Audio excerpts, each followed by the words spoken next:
What's he building in there? What the hell is he building in there? It had taken Enron 16 years to go from about 10 billion of assets to 65 billion of assets. And it took them 24 days to go bankrupt. What the hell is he building in there? This company collapsed so quickly and so entirely. I mean, it was into bankruptcy within a matter of weeks. It just immediately had all the makings of a gigantic scandal. He's hiding something from the rest of us. The fatal flaw at Enron, if there is one, you say it was pride. But then it was arrogance, intolerance, greed. So many of them were blinded by the money that they didn't see that they were sinking their own lifeboat. We have a right to know.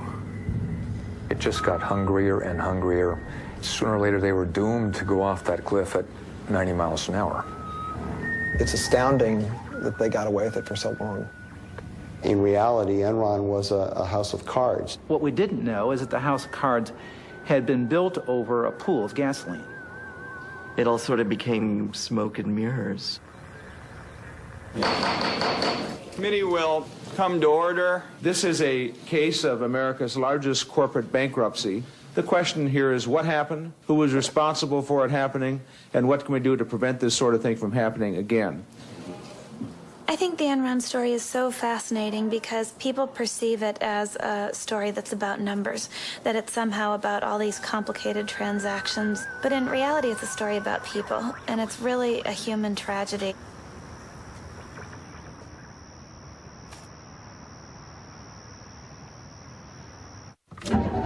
Mama may have, Papa may have, but God bless the child that's got his own, that's got his own. Yes, the strong gets more, while the weak ones fade. Empty pockets don't ever make the grade. Mama may have, Papa may have, but God bless the child that's got his own, that's got his own. Money, you got lots of friends crowding round the door. When you're gone and spending ends. On this date at 2:23 a.m., Sugar Land Police discovered John C. Baxter located inside his vehicle with an apparent gunshot wound to the head. At this time, there has been a suicide note located. Sort of, can you give us any indication whether this was related to Enron's bankruptcy? We do know that he was an Enron employee, but as far as any other indications of why he committed suicide, no, we do not.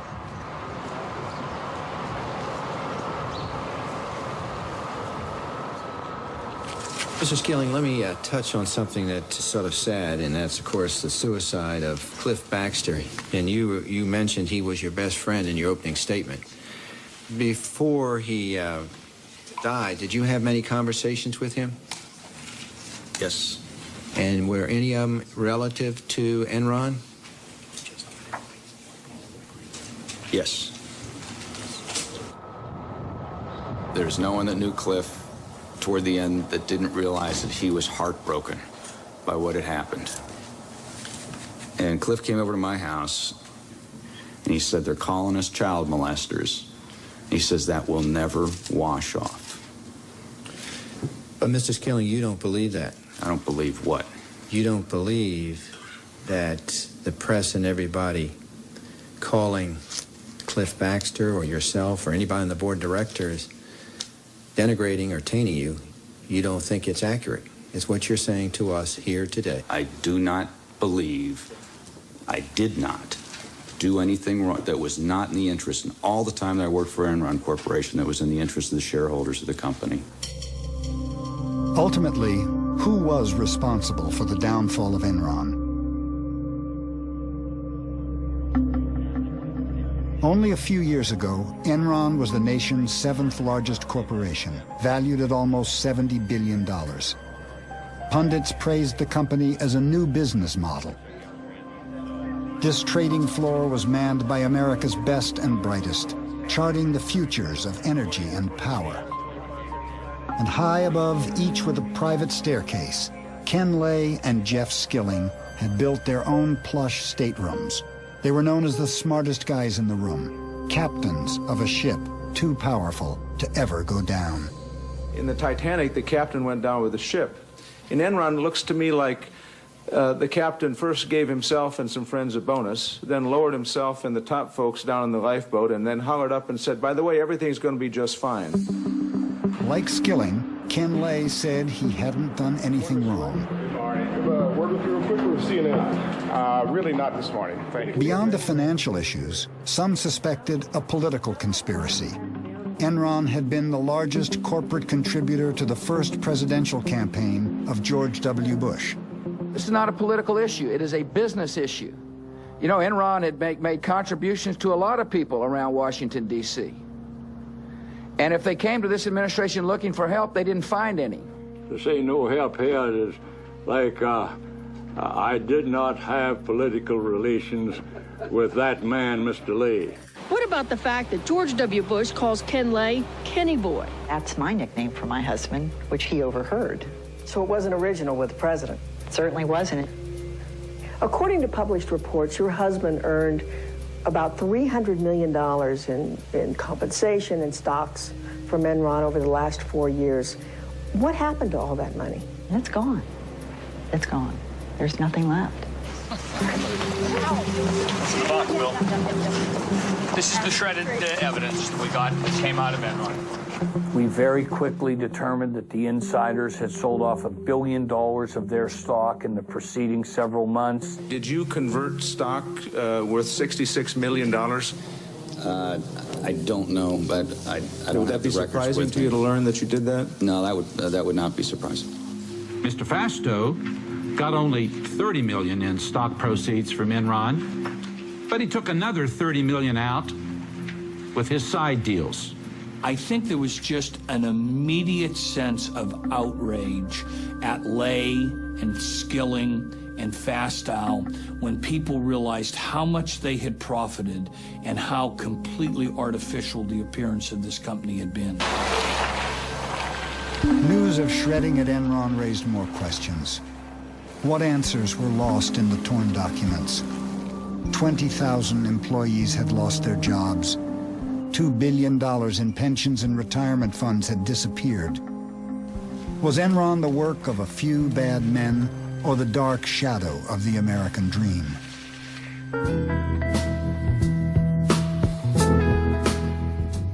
Lay comes to the story of Enron from very humble roots.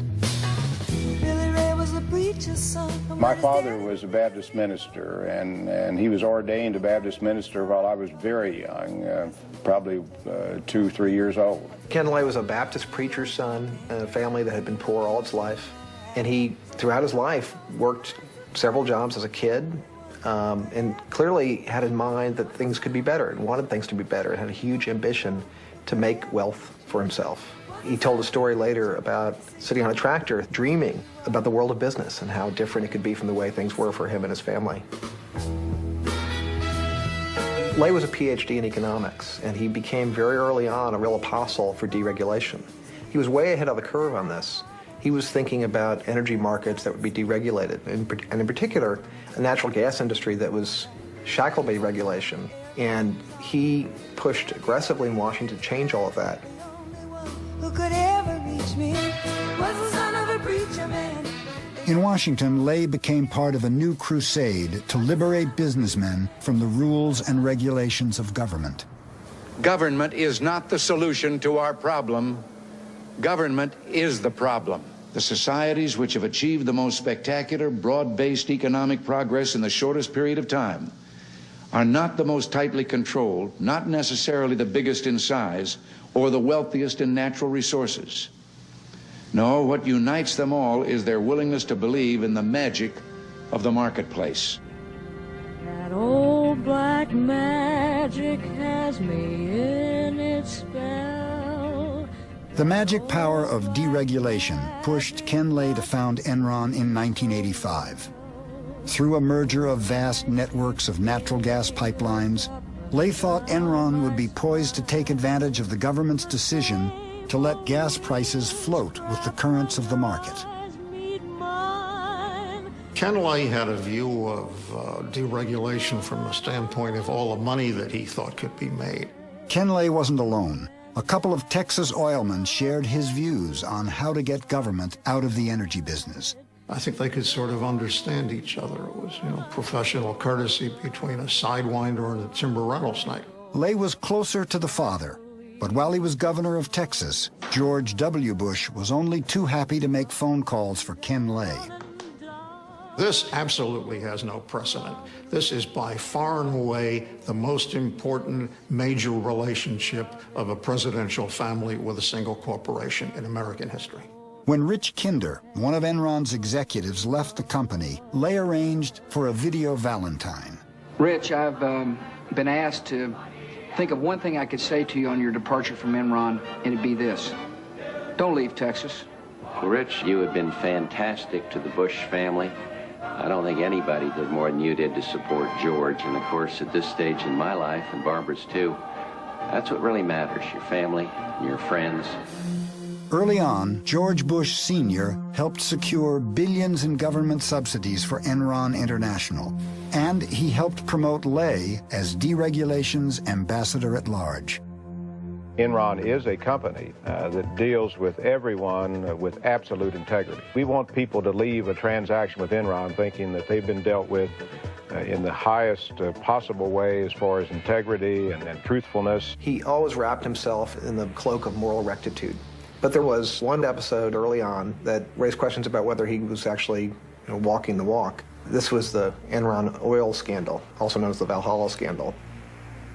While you were at Arthur Andersen, were you involved in an investigation at a company called Enron Oil? Yes, I was.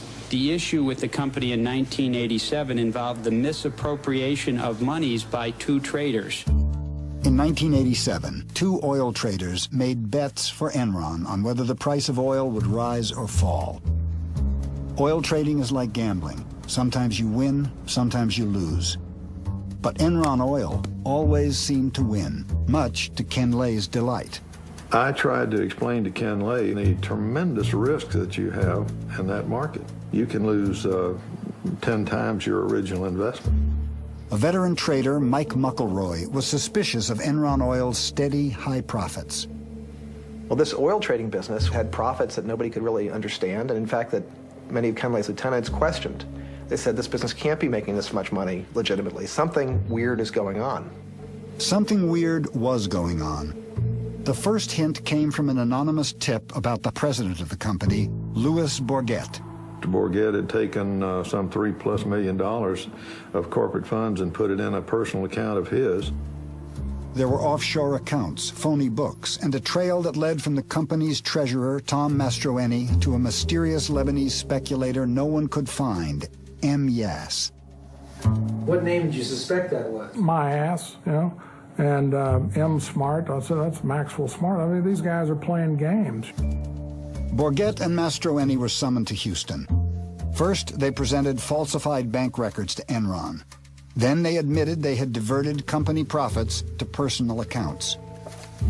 It was brought to the attention of the Enron board. Auditors were brought in as well to look at the whole thing. At the board meeting, the auditors told Lay that Bourget and his traders were manipulating earnings, destroying daily trading records, and probably gambling way beyond their limits. The next day, we found out that Lay's decision was to basically change nothing as far as the operation's concerned, and the reason he gave was that this was the only part of the combined company that was making any money, and that he could not, kill the golden goose. The traders weren't fired or even disciplined. Instead, Enron sent a telex to Bourget. Please keep making us millions. Instead of reducing Enron's risk, Lay encouraged his traders to gamble more. But then, their luck changed. 2 months later, I got this panic call that they had drawn down $90 million in the previous 5 days. And what we could do is just try to find out what kind of gorilla we had loose up there. McElroy hopped on the next plane to New York. He knew Mastroeni had another set of books, and he would do whatever it took to get them. I basically stood over Tom and I told him one of two things was going to happen. Either one of the trading partners that was crooked with Bourget, who was a German arms dealer, was going to kill him, or I was. I said, I'll track you down and find you no matter where you go, and sooner or later I'll get you. The next day, Mastroeni came in with the real books. The traders had gambled away all of Enron's reserves. By acting fast, McElroy bluffed the market and managed to save the company. After Valhalla, Ken Lay maintained that he had been shocked that the traders had gambled so recklessly, but Ken Lay had known all along about the risks that were taken. He had seen the reports warning him about the traders' behavior. Since the fall of Enron, Ken Lay has said he can't be responsible for things he didn't know about. Sounds like what he said about Valhalla. Do you believe that he didn't know? I can answer only for one. I can answer for Valhalla, because Ken Lay did in fact know about this thing, because I had told him myself. The auditors adamantly told Mr. Ken Lay that the 2 rogue traders should be fired. Lay read the report and he read his budget and estimated how much the 2 rogue executives, made, and if they were fired, what he could lose. My conclusion was that this guy is a guy who puts earnings before scruples rather than reacting to the dishonesty right in front of him. Mastroeni received a suspended sentence. Bourget was convicted of fraud and spent 1 year in jail. With his biggest moneymaker now behind bars, Ken Lay had a problem. Who could he find to make money for Enron? Every year, every day, every week, you have to come up with new ideas.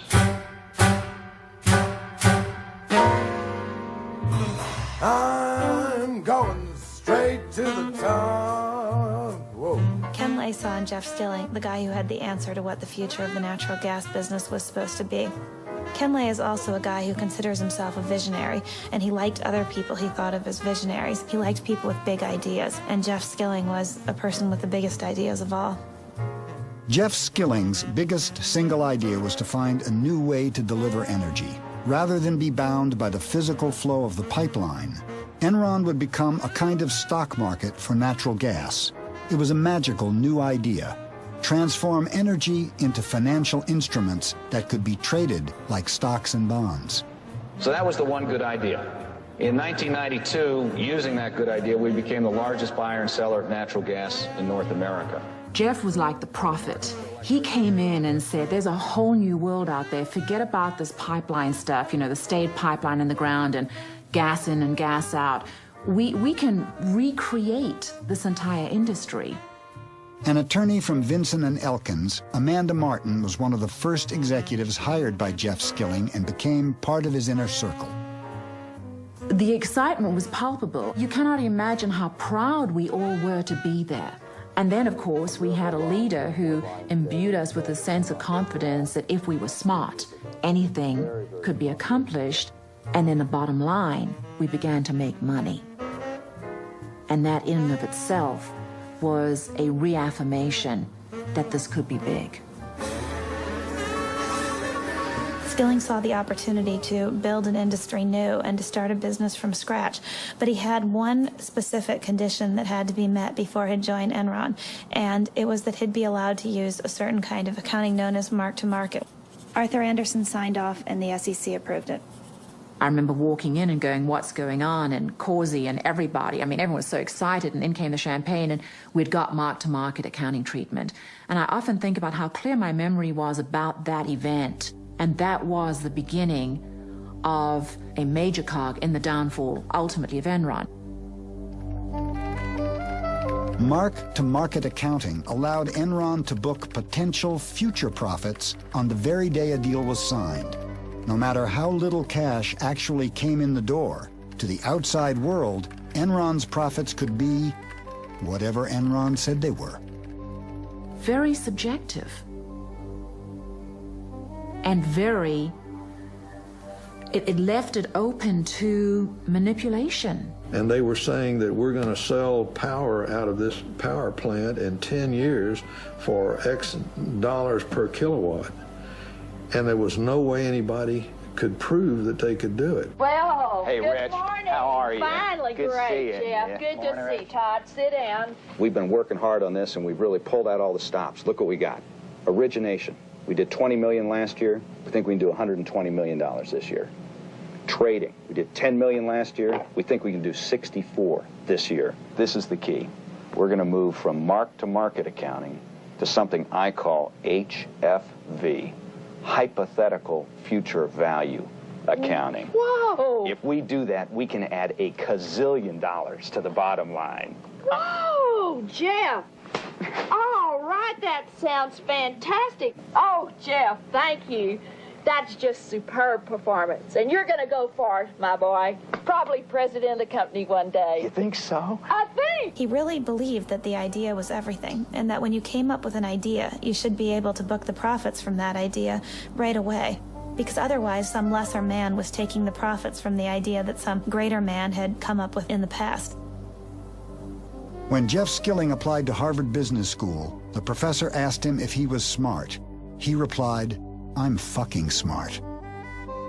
One of his favorite books was The Selfish Gene, about the ways human nature is steered by greed and competition in the service of passing on our genes.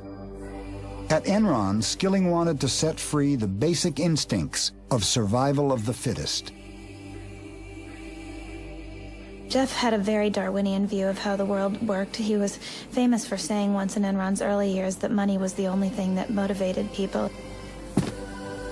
Skilling's notion of how the world should work really trickled down and affected everything about how Enron did business. He instituted a system known as the PRC, or Performance Review Committee. It required that people be graded from a 1 to a 5, and roughly 10% of people had to be a 5, and those people were supposed to be fired. Hence, this came to be known as rank and yank. I personally am convinced that the PRC process is the most important process that we conduct as a company. I've never heard of a company yet that would be successful terminating 15% of their people every year just to satisfy the fact that the other employees had to vote on them. And so when you're being evaluated by that group, you are getting direct communication from Ken and me about what the objectives of the company are and how you fit with those objectives. It was a brutal process. The ability for a 25-year-old to go in and to be reviewed and to be superior, and as a consequence, get a $5 million bonus. I don't think that's repeated in many places in corporate America. Our culture is a tough culture. It is a very, very aggressive culture. 8 million on new deals. At Enron, no one was more aggressive than the traders. If I'm on the way to my boss's office to argue about my compensation, and if I step on somebody's throat on the way, that doubles it, well, I'll stomp on the guy's throat.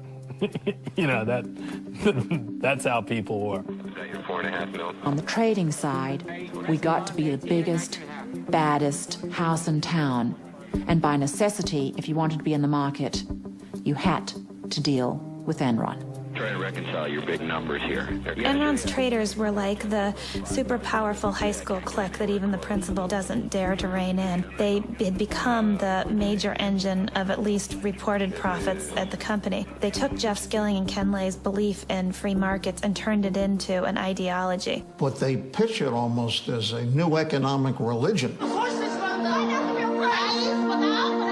Enron Online will change the markets for many, many commodities. It is creating an open, transparent marketplace that replaces the dark, blind system that existed. It is real simple. You turn on your computer, and it's right there. That's our vision. We're trying to change the world.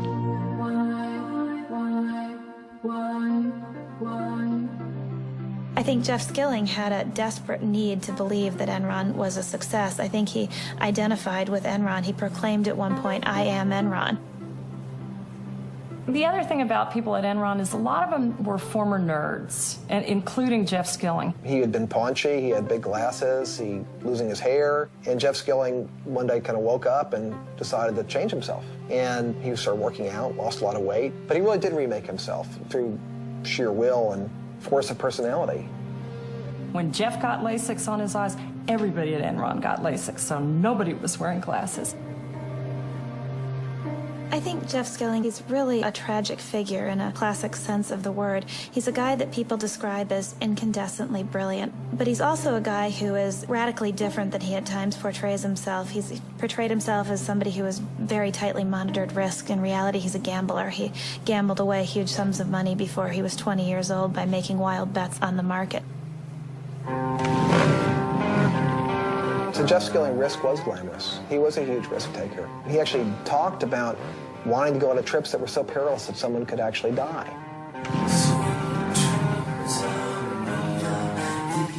This manifests itself in trips that Jeff Skilling led for a small group of friends and customers. A core cadre of Enron guys used to go on these wild adventures. Andy Fastow would go, Ken Rice would go.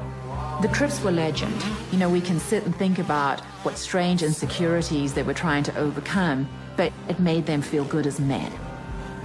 And they took a particularly memorable trip to the Baja, 1,200 miles in very rugged terrain in Mexico.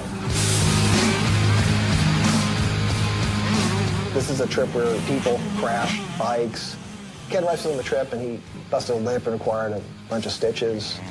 People broke bones. One guy flipped a Jeep and almost got killed. Those sorts of stories at Enron became legend, and it fed the whole macho culture of the place.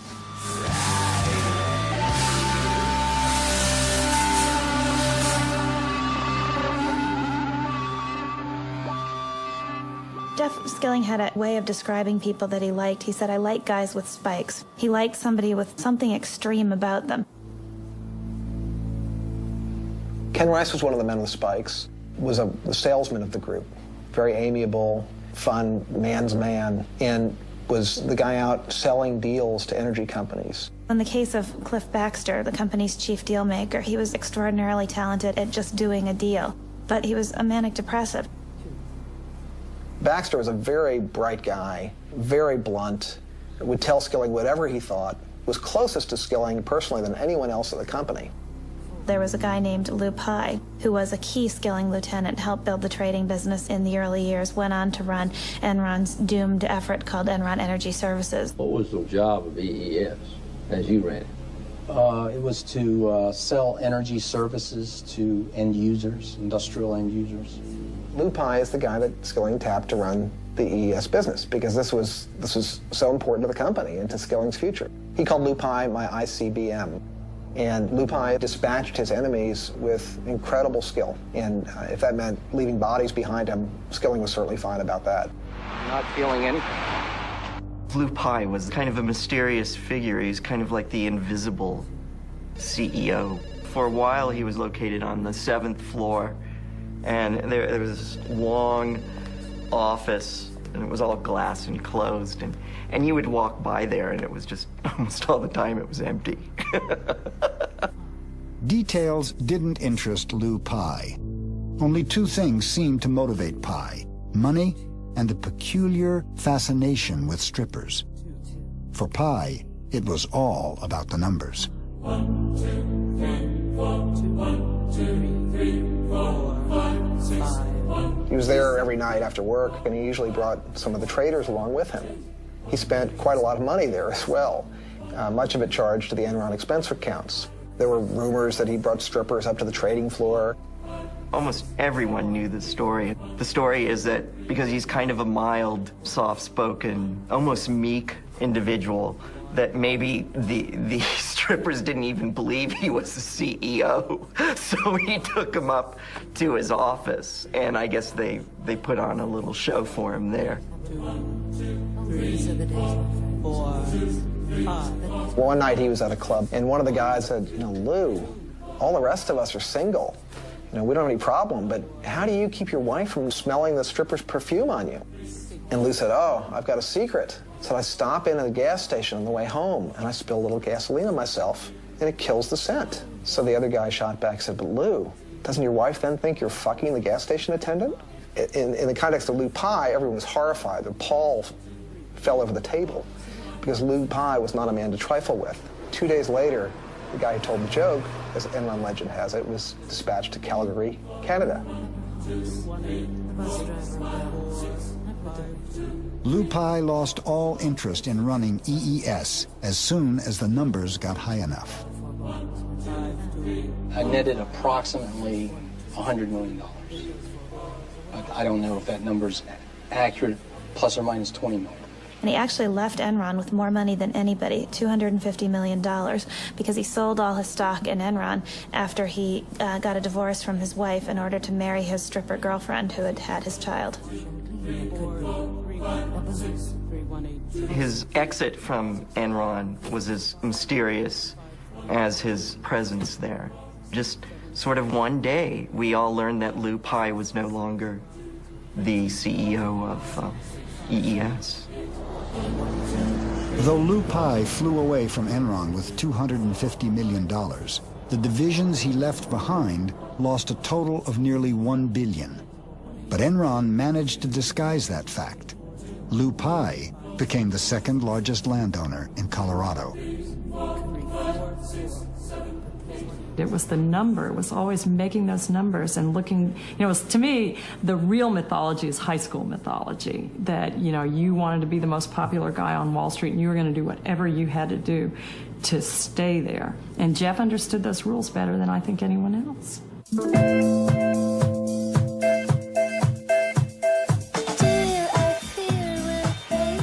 Americans are making a lot of money in stocks. The stock market soared to near record highs yesterday. The stock market continued its bull run Thursday. The Dow rose at nearly 61 points. Even the person with very little disposable income all of a sudden began to play in the stock market because nobody could fail, because stock prices were just going up and up and up. Another day, another record. And the internet and technology stocks just going wild. Gained more than 100 points to close at 7,895.81, the highest finish ever.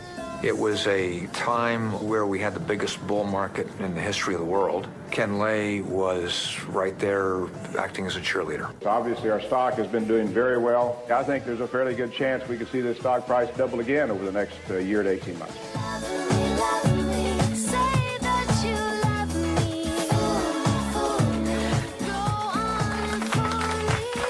Enron mounted a campaign to capture the hearts and minds of stock analysts. The natural gas stocks include Enron. We're never satisfied, and I don't want us to ever be satisfied with the stock price. It should always be higher. Enron posted a 30% jump in second quarter profits as web-based trading boosted its wholesale energy business. The game was played on Wall Street in such an established way throughout the 1990s. As long as a company met or exceeded the analysts' projections for quarterly earnings per share, the stock went higher.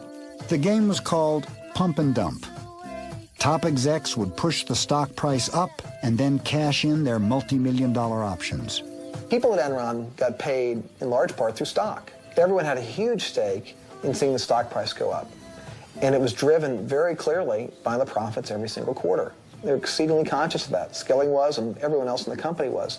They posted the stock price in the elevator. You were surrounded by the health of the company. What's the stock price doing? We were consumed by it.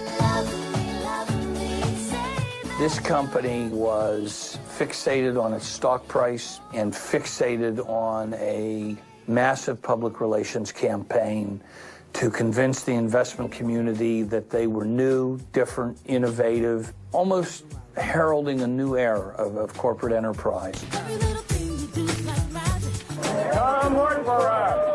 We encourage our people to do new things, try new things, experiment, step out. We begin by attracting the kind of people that are more comfortable in an environment of change.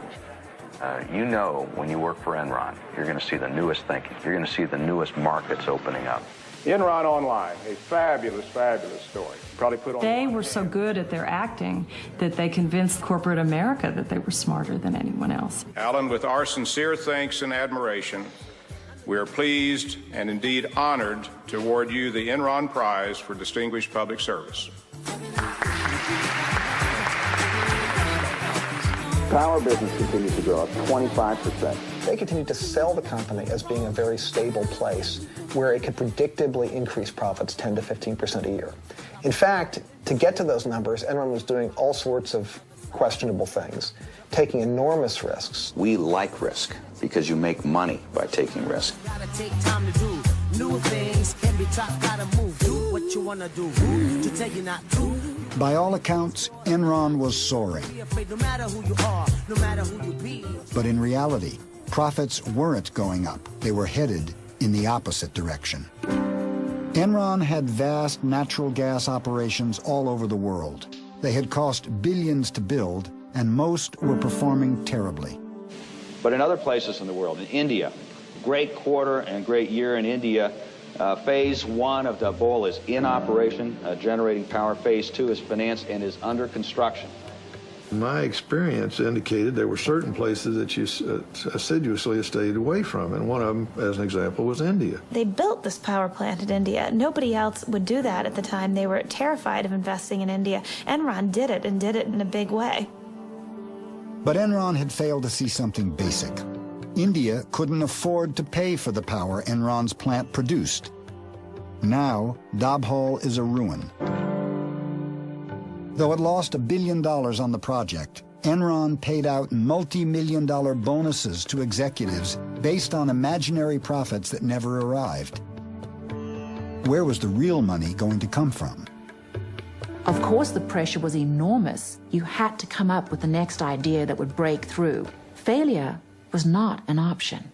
A flurry of buyouts in the corporate world. The biggest, Enron, announcing a buyout of Portland General.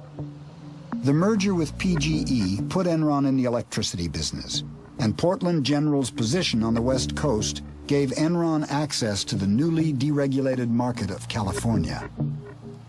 The merger, we think, it uniquely positions us to ultimately become the largest marketer of electricity and natural gas at both the wholesale and retail level nationwide. What brought all this on was with deregulation. They said that we would not survive unless we joined forces. Enron, I'd never heard of them until they were going to buy us. They slid in here, and when they purchased PGE, all the PGE stock became Enron. Just went through, stamped every one of them. I looked around me, and all the guys that were buying all this Enron, they were doubling their money. And that whole time since then, I put the maximum I could into my 401 and savings. Portland General, again, good earnings and cash flow. It's what they call in Wall Street a trust me story. People that had been gas pipeline workers for decades kept all their money in the company because they thought it was as traditional and safe an investment as it had always been, and it wasn't anything close to that. Should we invest all of our 401k in Enron stock? Absolutely. Don't you guys agree?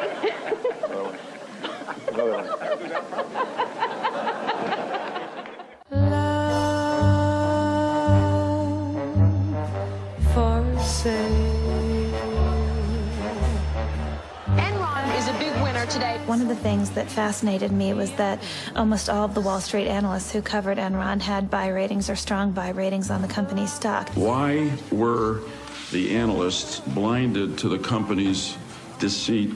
We relied on the information that was available at the time. I trusted the integrity of the company's certified financial statements and the representations of the company's management. And we've been absolutely upfront with the analysts. Jeff Skilling was the critical component in creating the Enron illusion.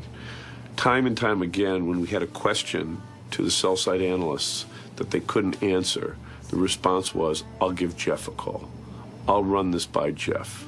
By giving Jeff a call, the analysts weren't analyzing at all. They were willing to believe virtually anything Enron told them.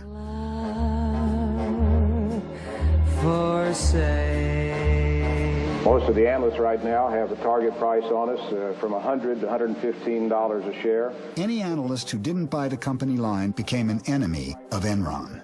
Enron's CFO, Andy Fastow, had his eye on John Olson, one of the only analysts skeptical of the Enron story. Enron loved analysts' strong buy recommendations. Merrill was informed by Fastow, either you get somebody who is on board with us and has a strong buy recommendation and loves us at the same time, or we don't do any business with you. I knew that my days were numbered. This is an abuse. Merrill Lynch fired John Olson.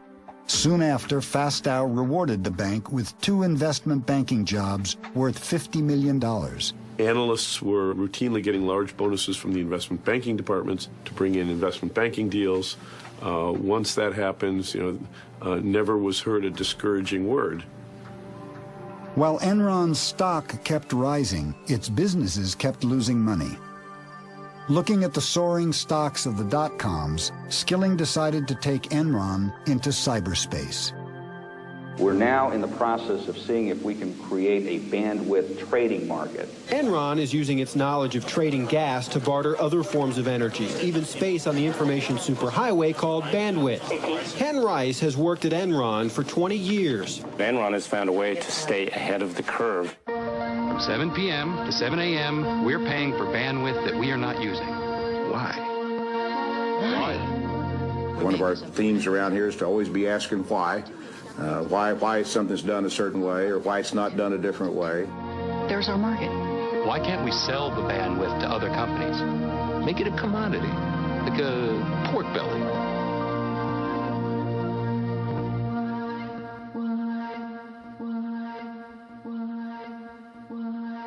Just last week, Enron captivated Wall Street with its bold move into broadband, teaming up with Blockbuster to deliver movies on demand.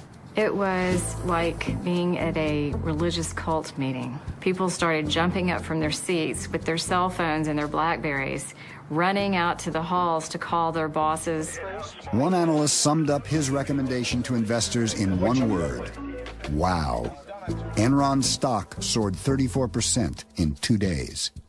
And you can tell from the response in the stock market that they like the strategy. It makes sense. They announced that they had developed the technology. It would be in test markets by the end of the year. And the technology works.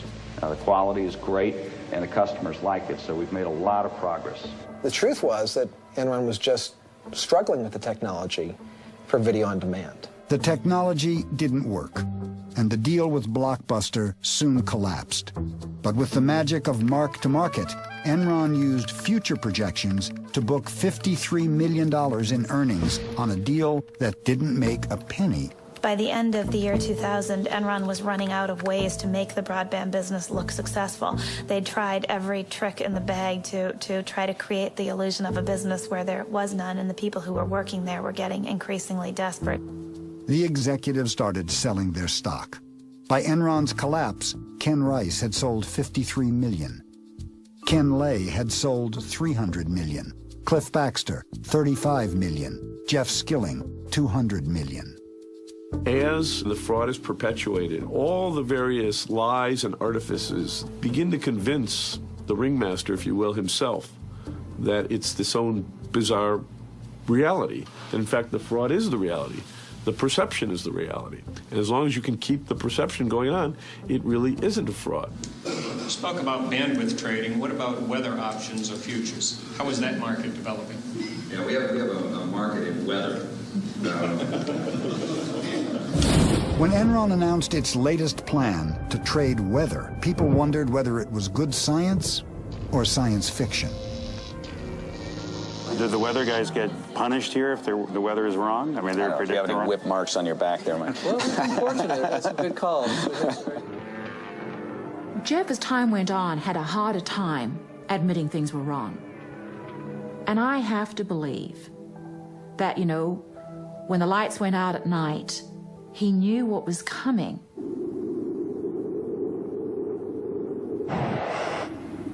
I would liken it to the Titanic when you've got a captain who's saying maintain full speed and they bump into a couple of icebergs and then they still keep full speed going. The captain of this ship, Enron, he ignored all the warning signs, and there were plenty of them. And the captain of the ship was? Kenneth Lay.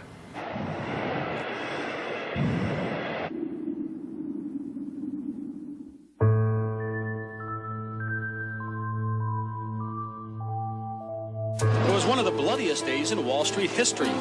Shares plummeted 31%. Tech stocks led Friday's fierce sell-off. This is really a great wake-up call. Millions of nervous investors following the huge drop on Friday. The Dow Jones... Enron was especially a big deal by the end of the year 2000 because by then most internet companies had already begun to fall and everybody on Wall Street was looking for the next big thing.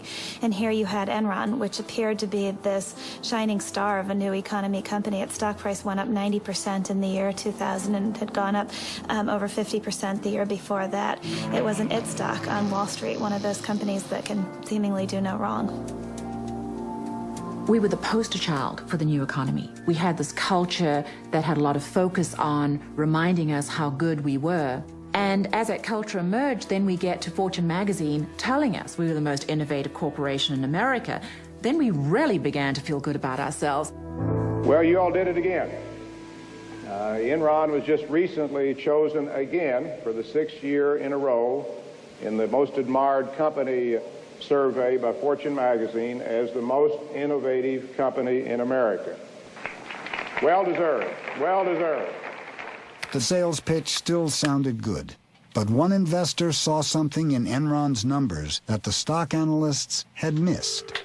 By and large, the analysts admitted to us in person it's a black box. You have to take it on faith. Who knows where the earnings come from? They just pop out, and all we know is they're always good.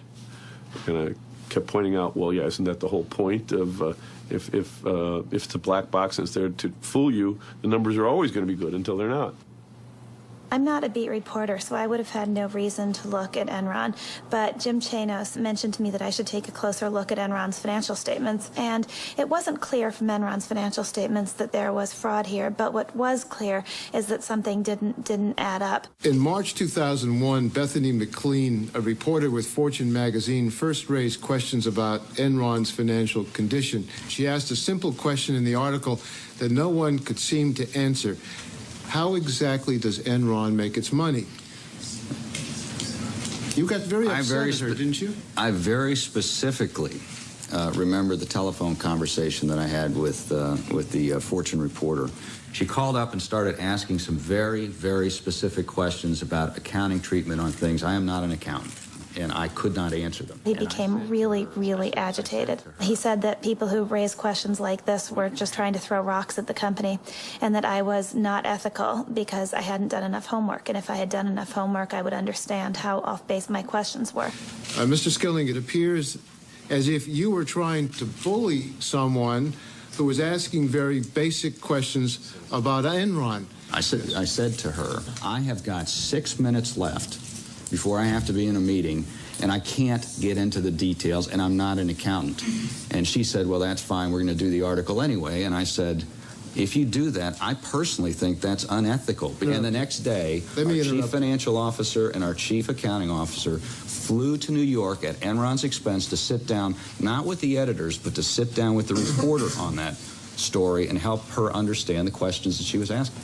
And the next day, we sat in this small, dark, windowless conference room for about 3 hours going through the various aspects of the company's business. And I'll never forget this. When the interview was over, the other two executives packed up their things and had left the room. And Andy Fastow turned around and looked at my editor and me and said, I don't care what you write about the company, just don't make me look bad.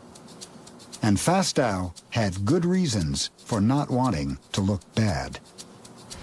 There were these partnerships that were run by Andy Fastow that were doing business with Enron, and these were disclosed in the company's financial statements, but I didn't mention them in the story I wrote because I thought, well, the accountants and the board of directors have said that this is okay, so I must be crazy to think there's anything wrong with this.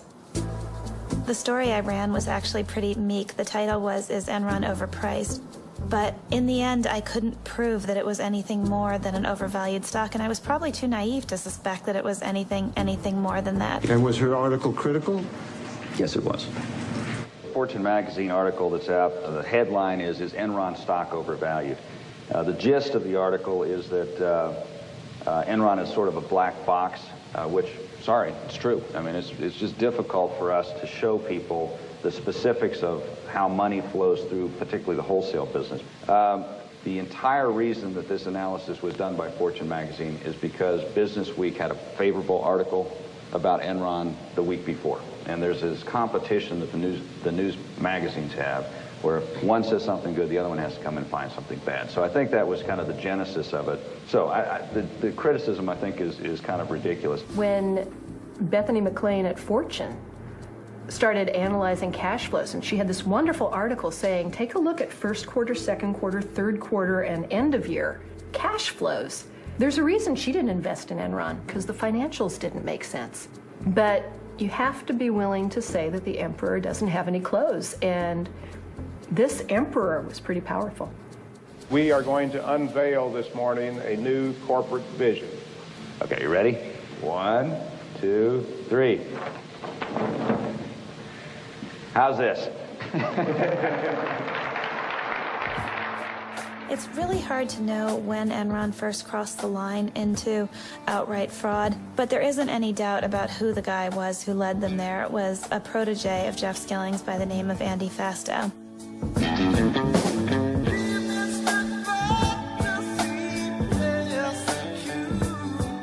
Andy Fastow was Enron's chief financial officer. His job was to cover up the fact that Enron was becoming a financial fantasy land. Enron essentially was losing money on a cash basis year after year, and yet it was reporting profits. So it was defying the laws of financial gravity, and the way it was doing it was with something called structured finance. And the maestro of all that at Enron was Andy Fastow. Andy was very young. He was hired by Jeff Skilling probably before he was even 30, and he idolized Jeff Skilling, and he certainly wanted to please the boss. To please the boss, Fastow had to figure out a way to keep the stock price up by hiding the fact that Enron was $30 billion in debt. People pressured by the need to keep the stock price up begin to cheat a little bit, but then the next quarter comes along and you have to cheat a little more to do the new cheating to make up for the old cheating. And before long, you've created a momentum that now you can't stop. Fastow created hundreds of special companies to perform a magic trick, prop up Enron's stock by making its debt disappear. To outside investors, it looked like cash was coming in the door. In fact, Enron was just stashing its debt in Fastow's companies where investors couldn't see it. It was black magic. It really was. You were pulling some rabbits out of a hat.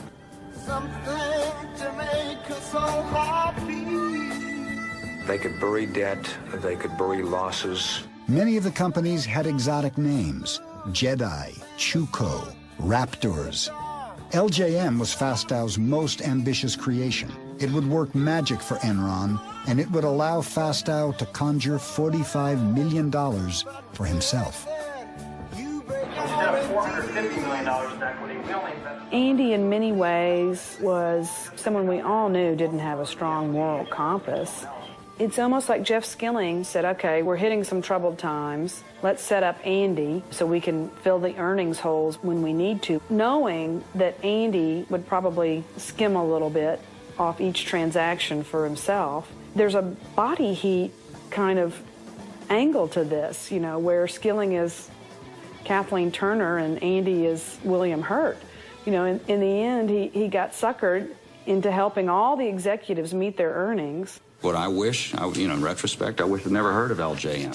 Is it your contention that you knew of it and it was appropriate? Arthur Anderson and our lawyers had taken a very hard look at this structure, and they believed it was appropriate. But if the theory is that Fastow went rogue somewhere deep in the jungles of Enron and was the sole agent of the apocalypse, I just don't buy it. Skilling, Lay, and the Enron board had signed off on Fastow's LJM funds. They saw the benefits of letting Fastow do deals with himself. It is in Enron's best interest because Enron needs the capital, number one. In a secret videotape that surfaced after the bankruptcy, Fastow can be seen selling LJM to a group of Merrill Lynch bankers. He pitches them on the benefits of investing in a fund that only buys assets from Enron. Remember, I'm not selling the assets to myself. They own the assets, they're selling them to LJM too. Fastow knew what kind of deal he was offering as Enron's CFO. He could guarantee profits for LJM. Yeah, I think this is an extraordinary opportunity. He has a sort of Cheshire cat grin on his face as he talks about all the ways that the fund is going to profit, and he talks about the informational advantages that he's going to have in his dual role as Enron's CFO and as the head of these funds. Special arrangement. There is never any question that I would be on both sides of the transaction. I will always be on the LJM side of the transaction. He was general partner of LJM while at the same time being CFO of Enron. Now, that's a whole nother ball of wax when you want to talk about that conflict of interest, because no human being should be put in a situation where every single transaction, they decide whether they're looking after Enron's best interests or their limited partners, because this LJM partnership existed solely to do business with Enron. As you would expect, Andy, as chief financial officer of Enron, is heavily banked, so to speak. And as a result, there are 5 or 6 of the name brand banks who have stepped up and said they'll commit to this. Commit they did, and why not? Fastow was letting them gamble with Enron's chips. Fastow was using Enron stock as collateral for a lot of these things. They were betting their own company on the transactions. With a prospect of returns that would exceed 2,000%, 96 individual bankers invested in LJM, and America's major banks put up as much as $25 million each. It's sort of a who's who of Wall Street. J.P. Morgan Chase, CS First Boston, Citibank, Merrill Lynch, Deutsche Bank. These are some of the premier investment banks in the world. It's hard for us to poke holes in this business. It's just amazing how skilled Enron and Andy Fastow were at working Wall Street, playing on Wall Street's greed in order to get money out of them. To quote Lenin, they were the investment bankers' useful idiots. As disturbing as Enron's own misconduct is the growing evidence that leading U.S. financial institutions not only took part in Enron's deceptive practices, but at times designed, advanced, and profited from them. The Enron fraud is the story of synergistic corruption. There are supposed to be checks and balances in the system. The lawyers are supposed to say no. The accountants are supposed to say no. The bankers are supposed to say no, but no one who was supposed to say no said no. They all took their share of the money from the fraud and put it in their pockets. Enron paid its advisors well. In 2001, the accounting firm Arthur Andersen received $1 million a week. Enron's law firm, Vinson & Elkins, did nearly as well. Everyone had their hand out at the table. They were all being paid, and as long as Enron continued, they received their fees. They were a part of the process. So it's hard now to say, oh, we didn't know anything. Had we known then what we know now about Enron's practices, we would not have engaged in these transactions with Enron. The facts that we now have come to light about Enron, however, were not known at the time. I believe that the Citigroup professionals involved with these transactions acted in good faith. I'd like you here to look at one Citi email, Exhibit 333I. The email trail here is all too lurid. Oh, for instance, one email I remember where the banker writes, Enron loves these deals. They produce cash, but they don't have to show the debt on the balance sheet. Now, a high school student can figure out that the banks were all knowing participants in this wrongdoing. Merrill Lynch assisted Enron in cooking its books by pretending to purchase an existing Enron asset when it was really engaged in a loan. The accounting sham involved the sale of an interest in 3 Nigerian barges. Nigeria is a long way from Manhattan, yet for some reason toward the end of the fourth quarter in 1999, Merrill Lynch suddenly decided to buy 3 Nigerian power barges from Enron. Nigerian power barges have nothing to do with Merrill Lynch's business. It was a blatantly illegal transaction. It was just taking the barges, getting them off Enron's books, having Merrill Lynch, if you will, warehouse them for 5 months, and then buying them back. Mr. Martin, you've testified here today that there was no guarantee, and you said that under oath.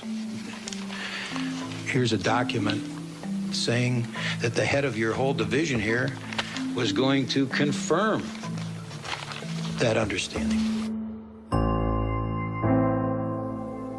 Over the year 2001, Skilling became increasingly despondent. He'd always been a moody guy, but people who knew him said he became just increasingly volatile. He'd show up for work unshaven, looking blurry-eyed. And I think it was the battle of holding these two totally disjointed thoughts in his mind at the same time. One is Enron, a superstar company, and the other of feeling like it was all crumbling away.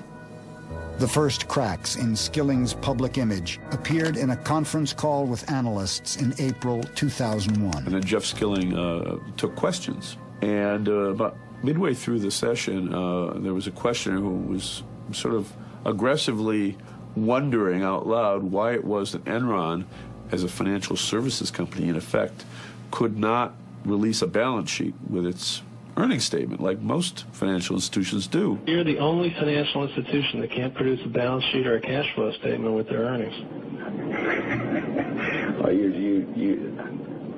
Well, thank you very much. We appreciate it. Appreciate it. Asshole. And then quite audibly, you could hear Skilling say, asshole. And then he said, asshole. As I understand, you call him an asshole. And this just caused unbelievable amounts of consternation all across Wall Street because people thought a Fortune 500 CEO losing it like this, publicly calling an investor an asshole. If I could go back and redo things, I would not now have used the term that I used. Mark Palmer, Enron's chief PR guy, even ran a note up to Skilling telling him to apologize, and he just took the piece of paper and tucked it under the pile of papers on his desk. And afterwards, Enron's traders, who had erupted in cheers when Skilling called this guy an asshole, made him a sign. There was a play off Enron's motto, Ask Why, and the sign said, Ask Why, asshole. My personal feeling was that Jeff looked at the numbers, and he knew that we were in a massive hole. It was the only time, but I saw him truly, truly worried about keeping the stock price up. And he just kept saying to me, I don't know what hell I'm going to do. The broadband business was in complete meltdown. And there were all sorts of other problems that Jeff Skilling, as the company's chief operating officer, was wrestling with. In the middle of all of this, Ken Lay walks into Jeff Skilling's office holding up fabric swatches for the new G5 $45 million corporate jet he wanted to buy. And he said to Jeff, asked a very important question, which of these cabin configurations do you like best, Jeff? While Ken Lay was stressing over the corporate jet, EES was headed for a crash landing. Facing $500 million in losses, Lou Pye's top lieutenant, Tom White, wondered how EES could show a profit by the end of the quarter. One of the things that was always a strange occurrence at Enron was for weeks before a quarterly report, we would be under the impression that we weren't going to make our numbers. But then somehow, miraculously, we always made the numbers and then some. But then a question was asked to Tom White, how is it that we made the numbers? And his answer was one word, California.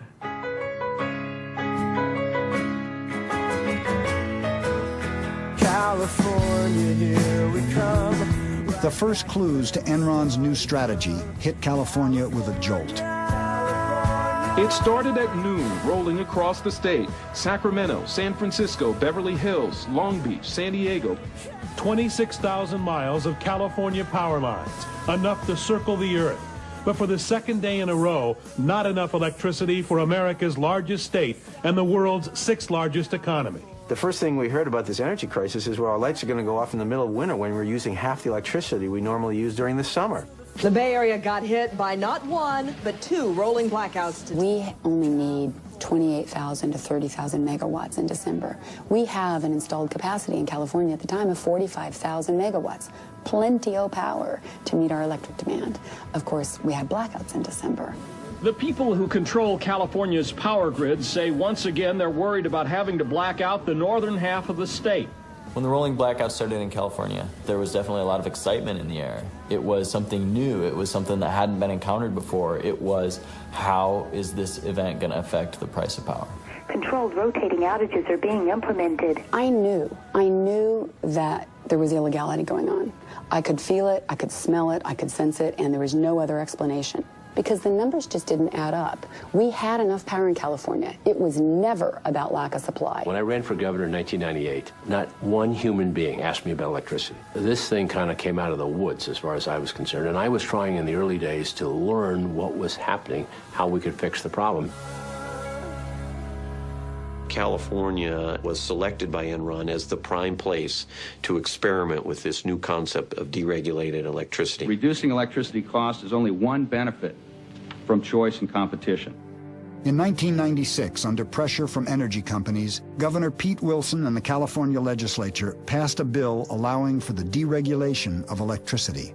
I wasn't in the legislature in 1996, but I can tell you that there isn't a legislator alive that can tell you with any sophistication how a deregulated electricity market ought to work.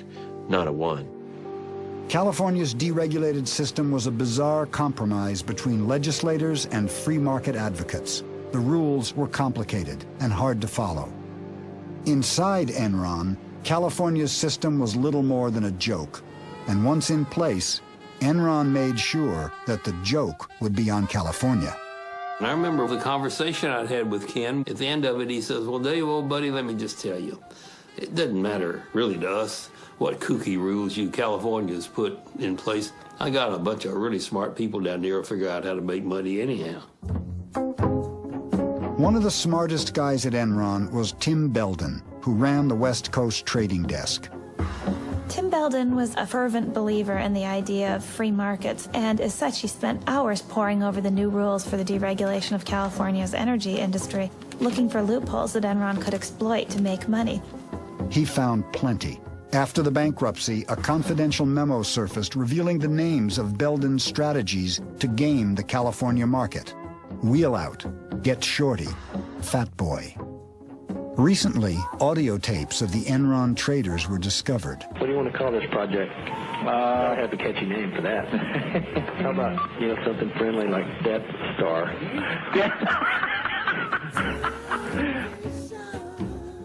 The tapes revealed Enron's contempt for any values except one, making money. Hey, John, it's Tim. The regulatory is all in a big concern about is we're wheeling power out of California. He just steals money from California to the tune of $1 million. Can you rephrase that? Okay. He arbitrages the California market to the tune of $1 million or $2 a day.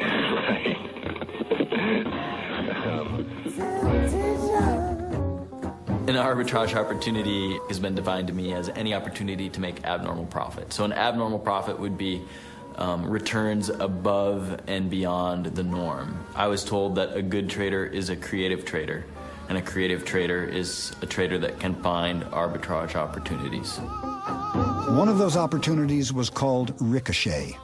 I'll see you guys. I'm taking mine to the desert. In the midst of the energy shortages, Enron traders started to export power out of the state. When prices soared, they brought it back in. So we fucking export like a motherfucker. You're getting rich. Trying to. Traders would stay after a 12-hour shift and pore over maps of the Western energy grid. What are the permutations and combinations of ways to move power around the West? And I think that that's something that Enron knew better than any other energy marketer in the country, period. We know all of the California imports. We know all of the California load.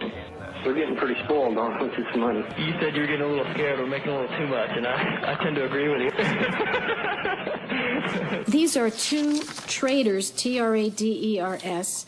This is what they say. What we did was overbook the transmission line we had the rights on and said to California utilities, if you want to use the line, pay us.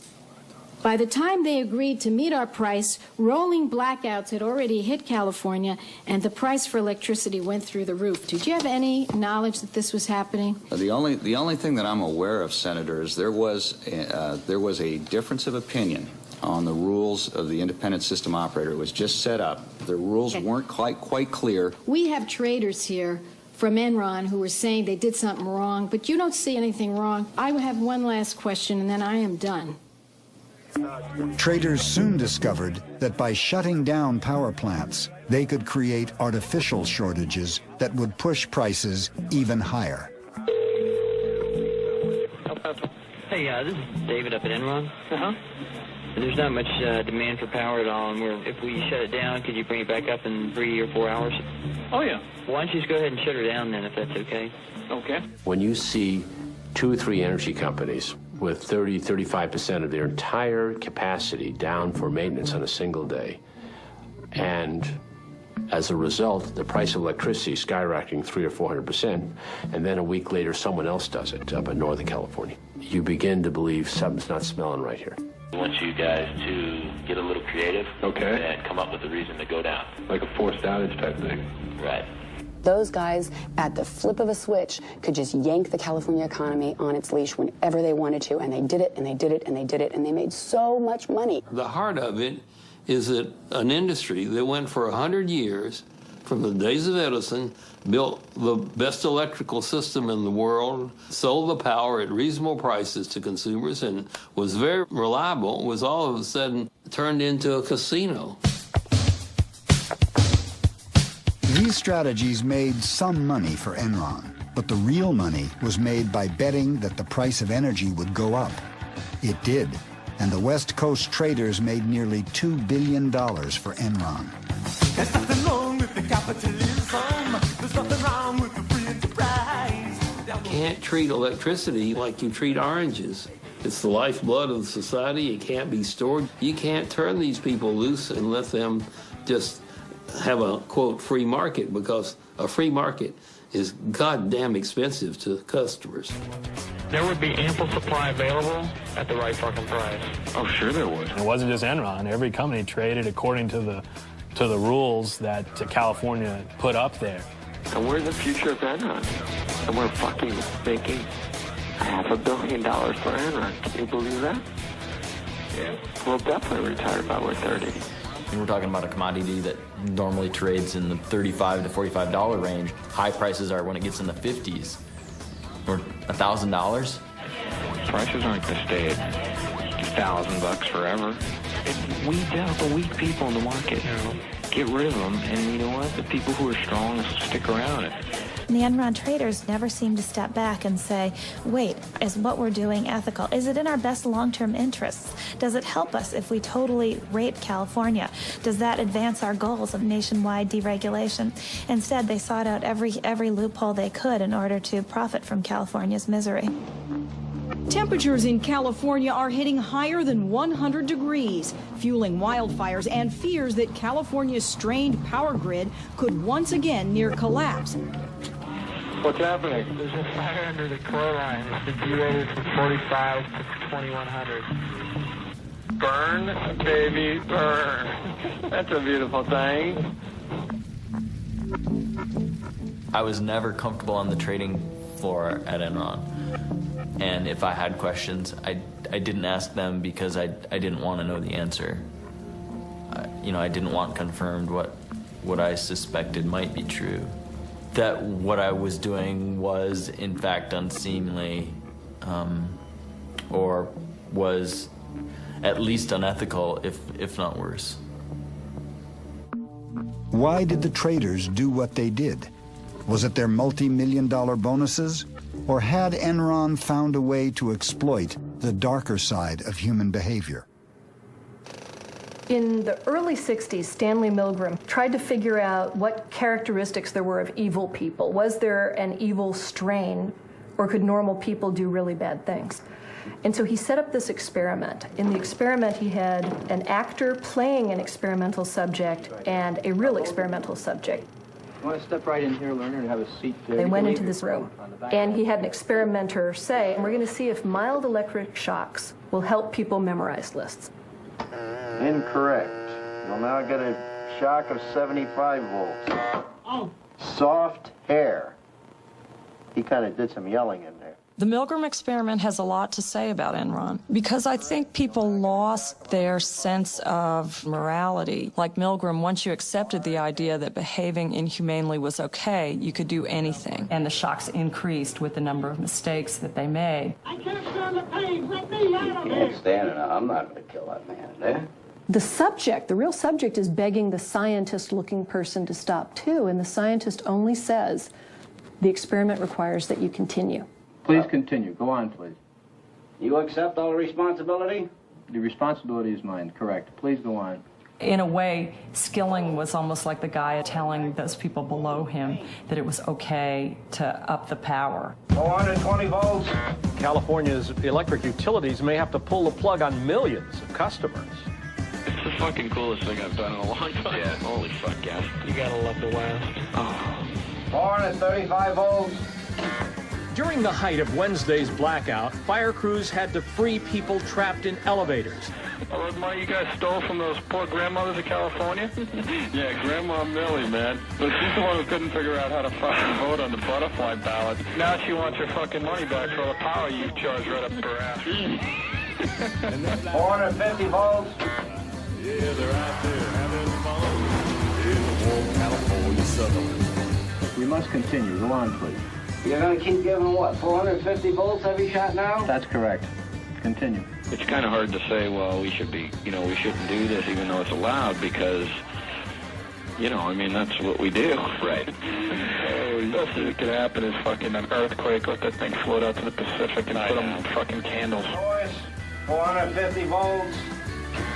Milgram's discovery was disturbing. 50% of the subjects were willing to shock to the death, so long as the commands came from a seemingly legitimate source.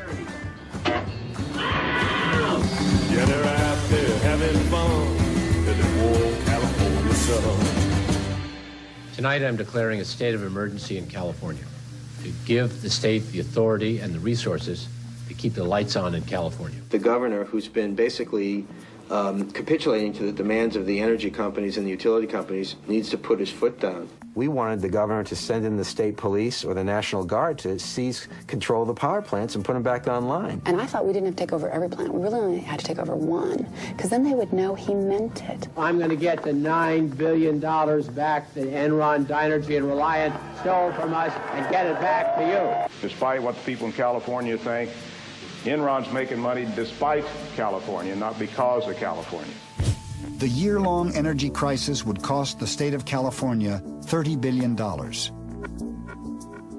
markets in California are the most regulated markets in North America today. And that's what's causing the problem. California, it never deregulated. Enron buy stock today. Thank you very much. We are doing the right thing. You're the good guys. We are the good guys. We are on the side of angels. Oh, I can't help myself. You know what the difference is between the state of California and the Titanic? And this is being webcast. I know I'm going to regret this. But at least when the Titanic went down, the lights were on.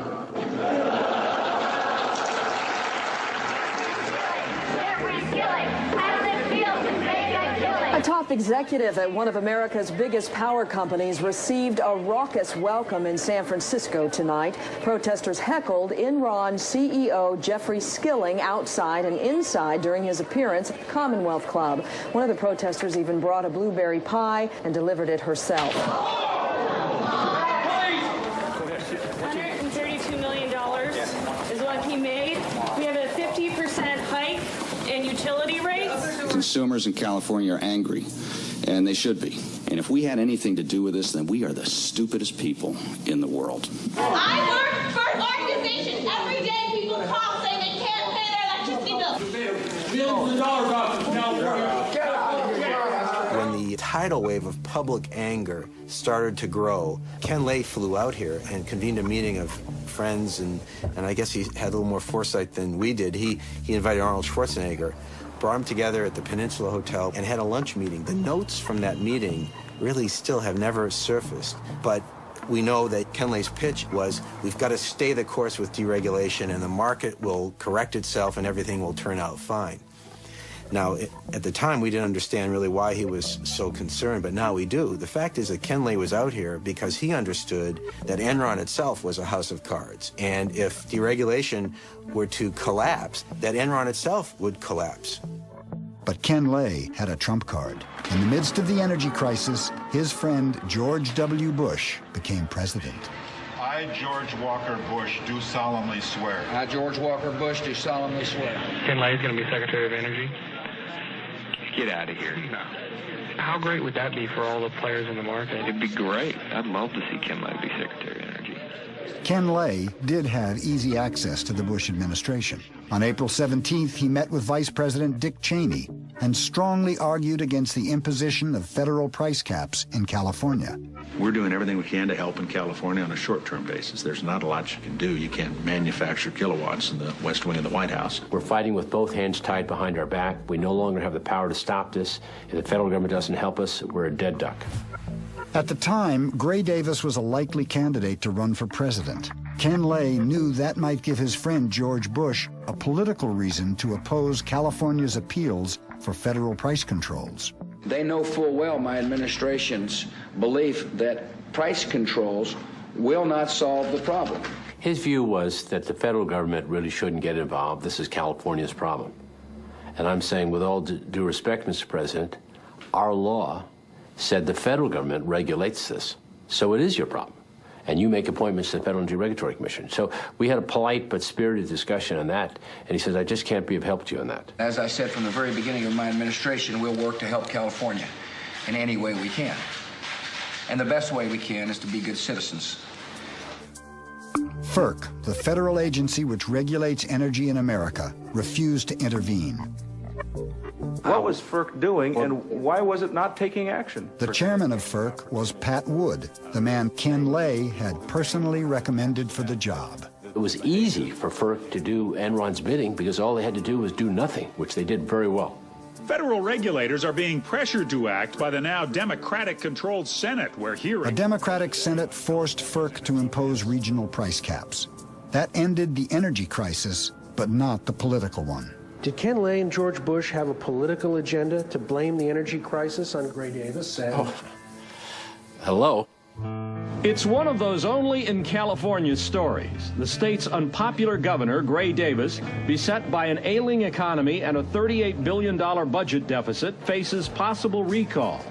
And rumored as a possible replacement for Davis, movie star Arnold Schwarzenegger. The Terminator? We'll see whether he's back or not. Gray Davis has terminated opportunities, and now it's time we terminate Gray Davis.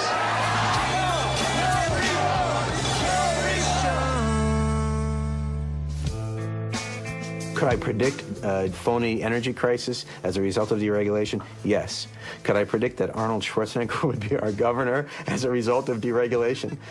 Never would have come up with that. That's like a bad science fiction movie. Apparently we have all been wrong. It is pronounced California. Ladies and gentlemen, the governor of the great state of California, Arnold Schwarzenegger.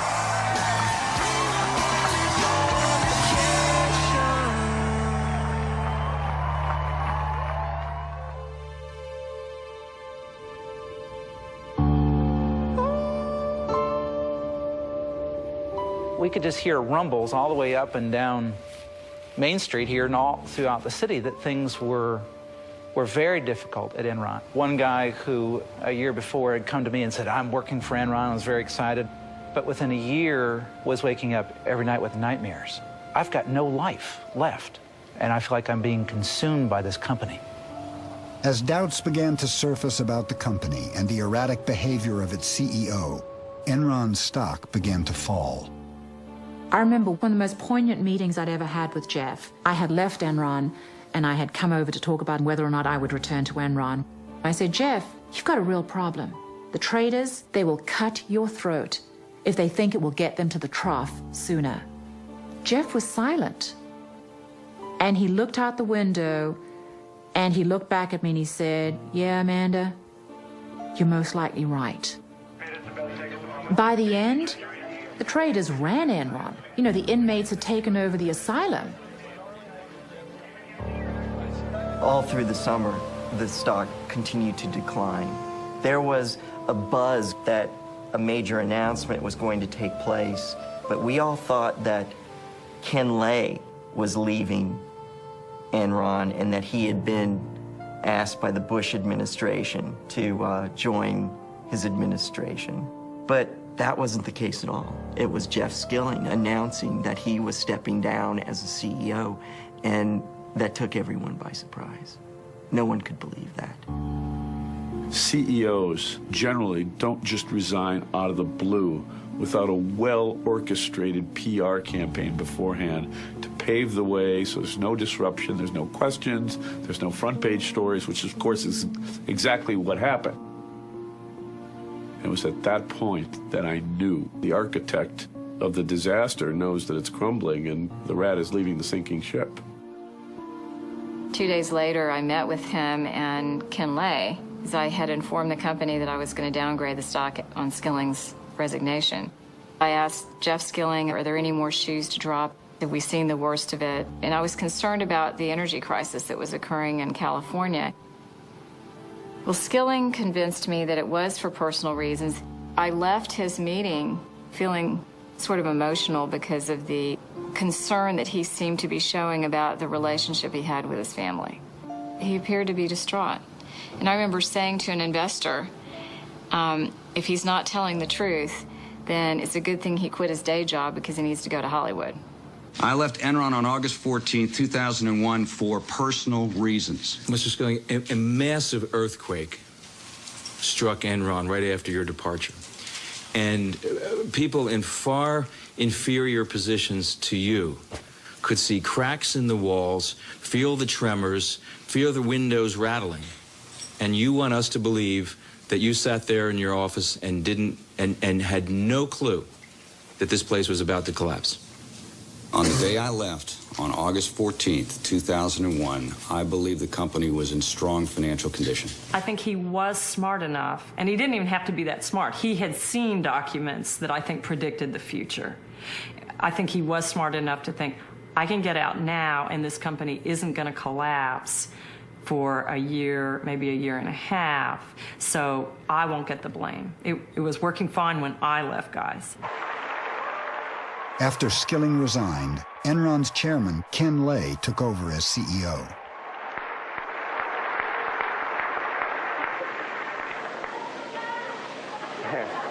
Boy, I didn't expect that.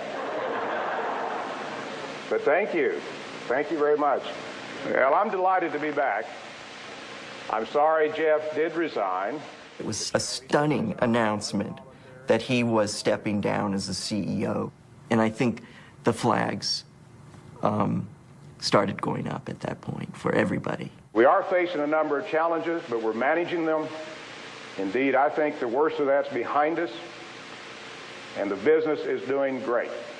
We're not the only stock that's decreased in value this year. It's just that we've been hit a little harder than many others. If a few of these other problems disappear, like California, like India, I think the worst is over, and I'm excited. August 14th, 2001, Jeff Skilling abruptly resigns. I mean, that made me angry. It made loads of employees angry.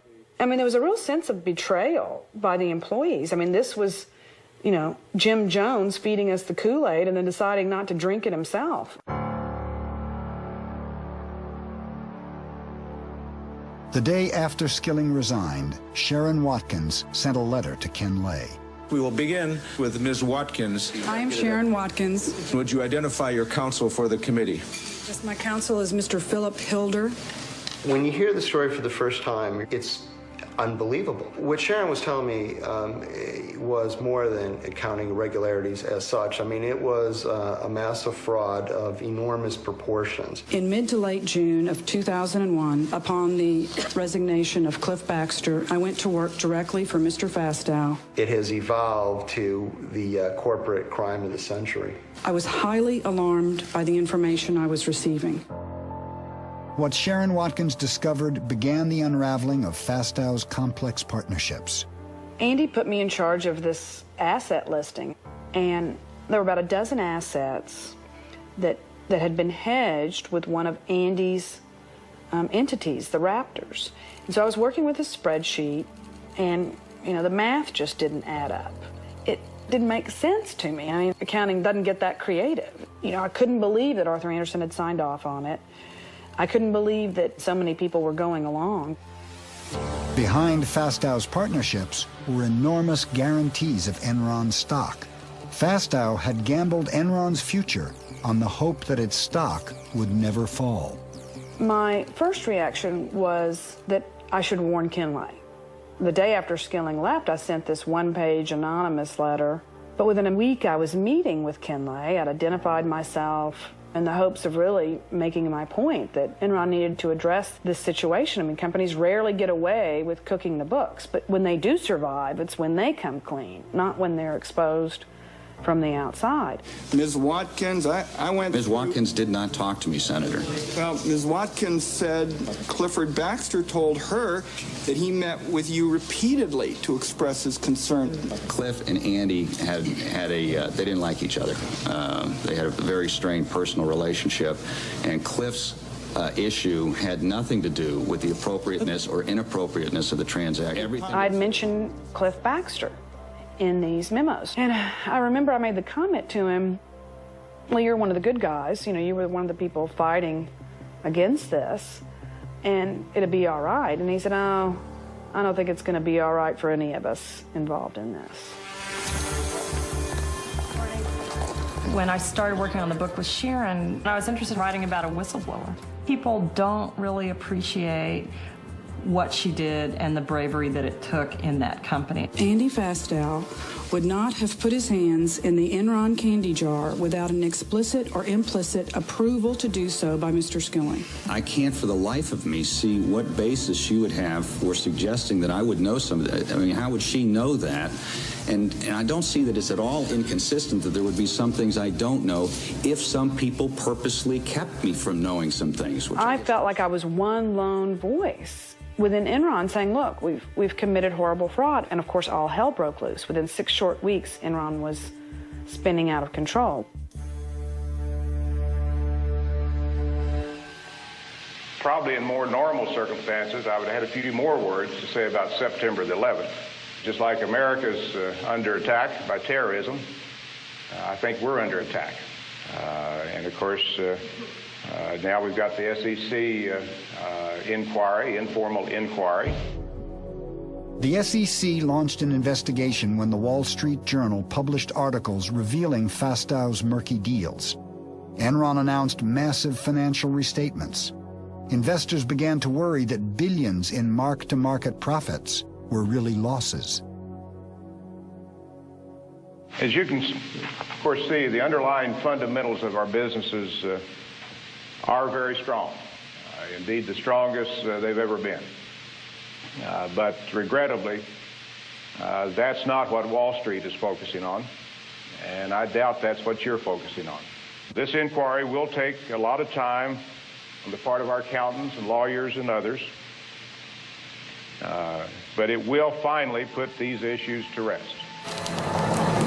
At the very moment Ken Lay was talking to employees, only a few blocks away, Enron's accounting firm, Arthur Andersen, had begun destroying its Enron files. On October 23rd, Andersen shredded more than 1 ton of paper. Despite the rumors, despite the speculation, the company is doing well, both financially and operationally. He was making all kinds of statements, reassuring employees, and not just employees, reassuring investors. We have no accounting irregularities. The company's in the best shape it's ever been in. Now, from the standpoint of Enron stock, we're going to bring it back.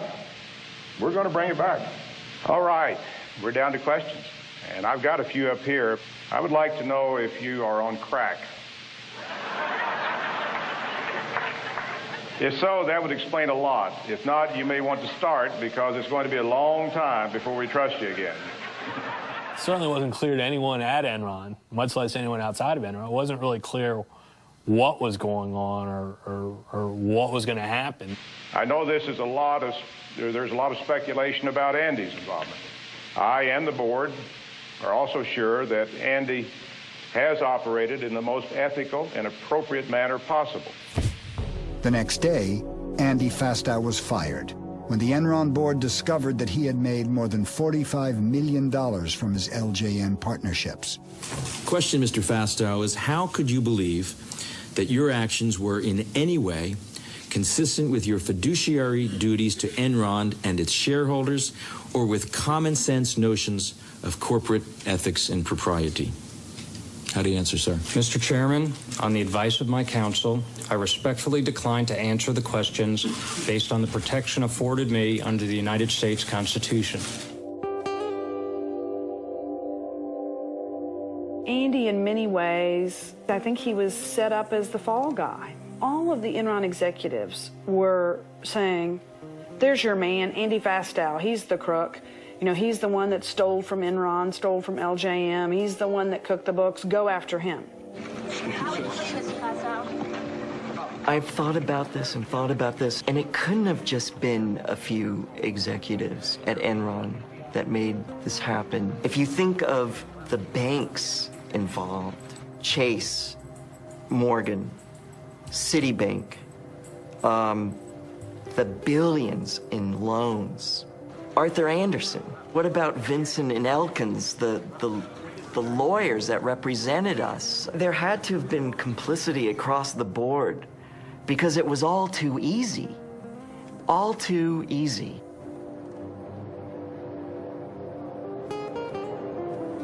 The Enron collapse was an enormous tragedy.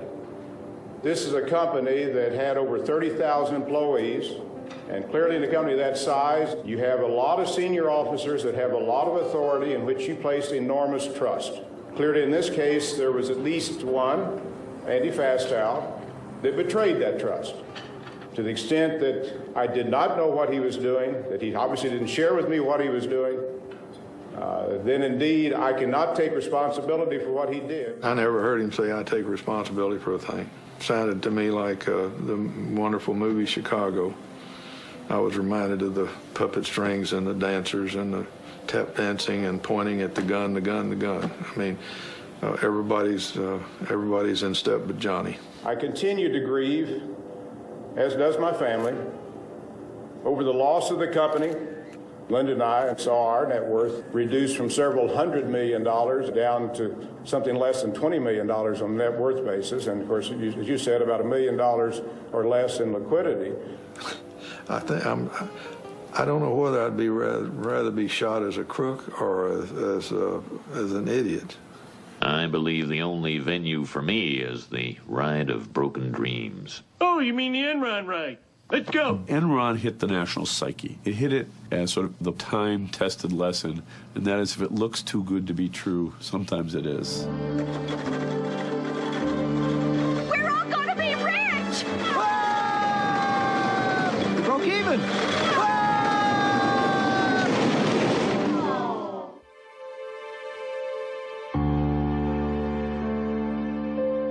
It is my belief that Enron's failure was due to a classic run on the bank.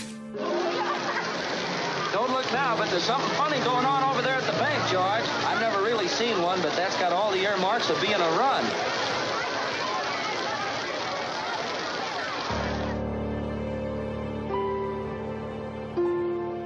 On December 2nd, 2001, less than 4 months after Skilling's resignation, Enron declared bankruptcy.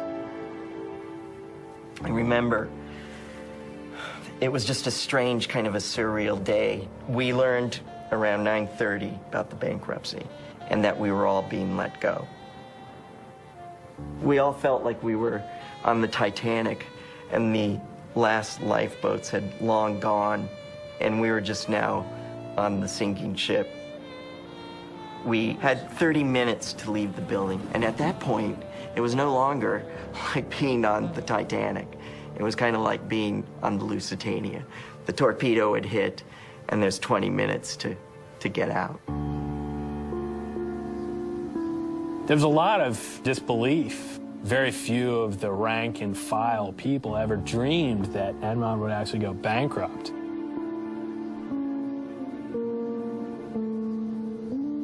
And then all of a sudden, it was like a ghost town. I can remember going into the old building on certain floors late in the afternoon or evening, and it was scary. There'd be like papers blowing around and nobody there, and it was very eerie.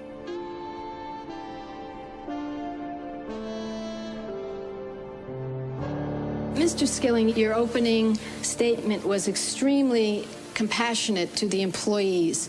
And I want to show you a tape, and I believe we have it ready to go. Listen to this. Should we invest all of our 401k in Enron stock? Absolutely. Don't you guys agree? Why is it that you had begun unloading your stock pretty heavily before that date, and yet led the employees to think they should keep buying stock. Ms. Senator, I have been a major shareholder in Enron Corporation. You can take the videotape to mean what you want it to mean. I was a supporter of Enron Corporation. You know what happened to those people. They lost everything. I feel terrible about what happened to the employees.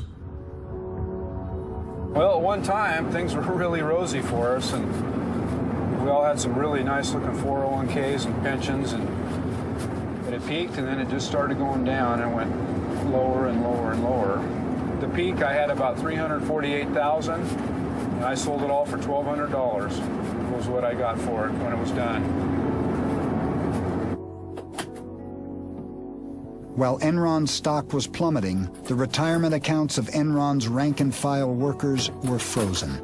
We were frozen out of our accounts. It was right about $32, I believe. And over that time, from when it was frozen to when it opened up, I think it went down to 9. And we could not access it. And what came out later that was so bad was the fact that Ken Lay and Skilling and all the top people were moving their money then. But we couldn't. The insiders had sold off $1 billion of their stock. Compare that to the lineman who worked for a state-owned utility company for most of his life, put away money each month, and what's he have to show at the end of the day for his years of hard and decent labor? He gets a big goose egg. And Pi is out in Hawaii somewhere with $350 million in the bank. That's wrong.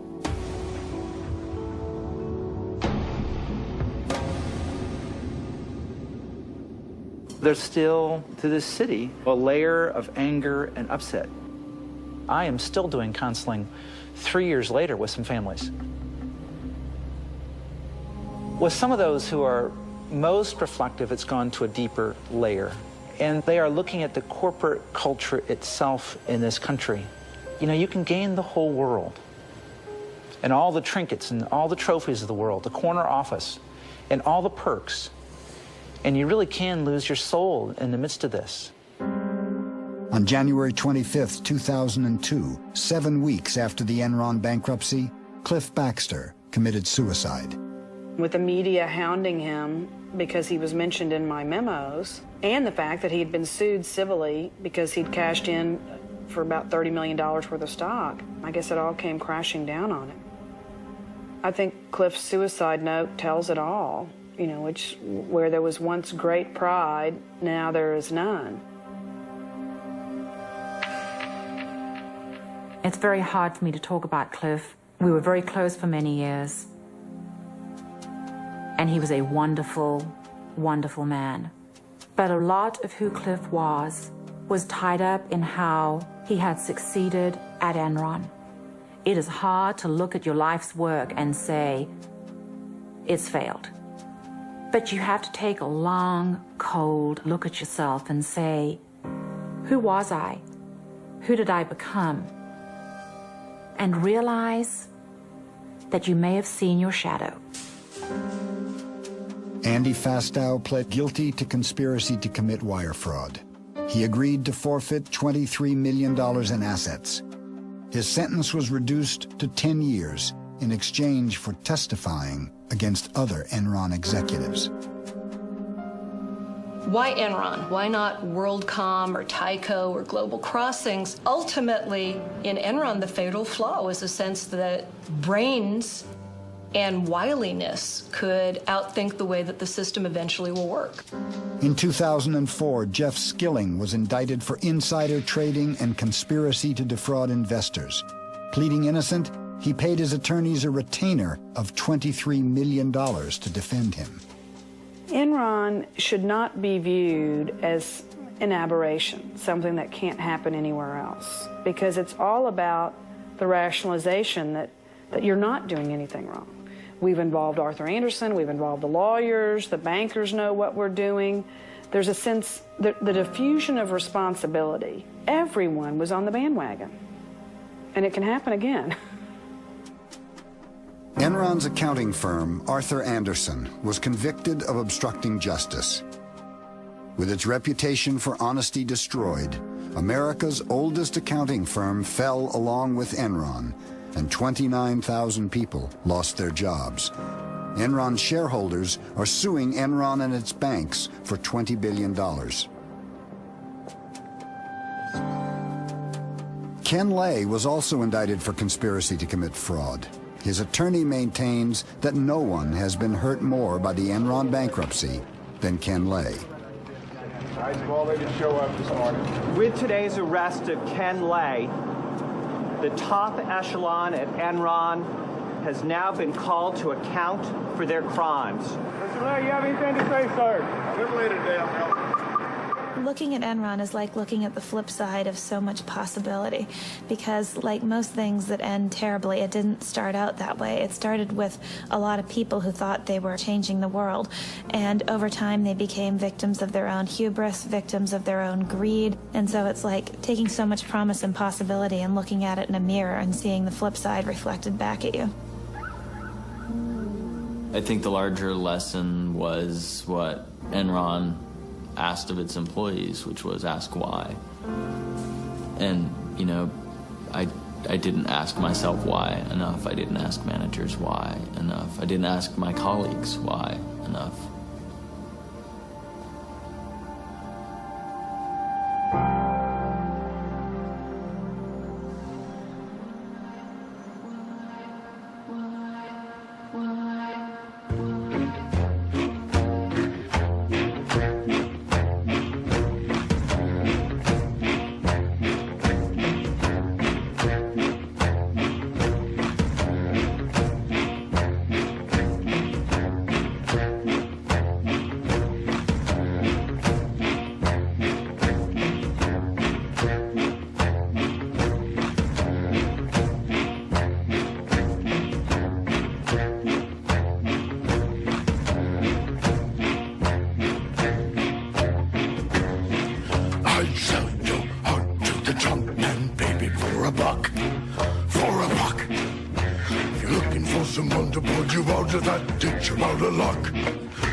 Narrow my eyes like a coin slot, baby, let her ring, let her ring.